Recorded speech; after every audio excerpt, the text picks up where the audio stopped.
மாப்பிள்ளை தெரியுது. மாப்பிள்ளை எது? ஆமா மாப்பிள்ள, இங்க என்ன பண்றீங்க? நம்ம ஏரியாண்ட வந்திருக்கீங்க. அது ஏமாமா கேக்குறீங்க? என்னாச்சு? உங்க பொண்ணுக்கும் எனக்கு நேத்து நைட்டு சண்டை. உங்க பொண்ணு கோச்சிட்டு ஓடிட்டாமாமா. ஓடிட்டாளா? அப்படியே எங்க அம்மா மாதிரியே பண்ண. என்ன சொன்னீங்க? பொண்ணு கோச்சிட்டு ஓடிட்டாளா? ஏமாமா கல்யாணத்துக்கு முன்னாடி இந்த உண்மையை மறைச்சிங்க? என்ன உண்மையா? உங்க பொண்ணு ஒரு பையனை லவ் பண்றாங்கறது. அதெல்லாம் அப்படிதான் மாப்பிள்ள. கல்யாணத்துக்கு முன்னாடி 1000 போய் சொல்லி நடத்துவோம். அப்புறம் கல்யாணத்துக்கு அப்புறம் சரியா போயிருங்க, அப்படி விட்டுற வேண்டியதுதான். பொண்ணுங்க அதான் சொன்னனே மாமா, அந்த பையன் கூட ஓடிட்டா மாமா. அப்புறம் இன்னொன்னு உங்கள்கிட்ட ஒண்ணு சொல்லணும். என்னது மாப்பிள்ள?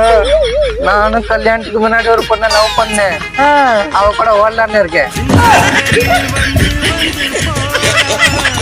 மாப்பிள்ள, நானும் ஒரு முடிவு பண்ணிருக்கேன் மாப்பிள்ள. என்ன மாமா? கல்யாணத்துக்கு முன்னாடி நானும் ஒரு பொண்ணை லவ் பண்ணேன். அவன் கூட நான் ஓடி போறேன் மாப்பிள்ள. 9 கோளும் ஒன்றாய் காண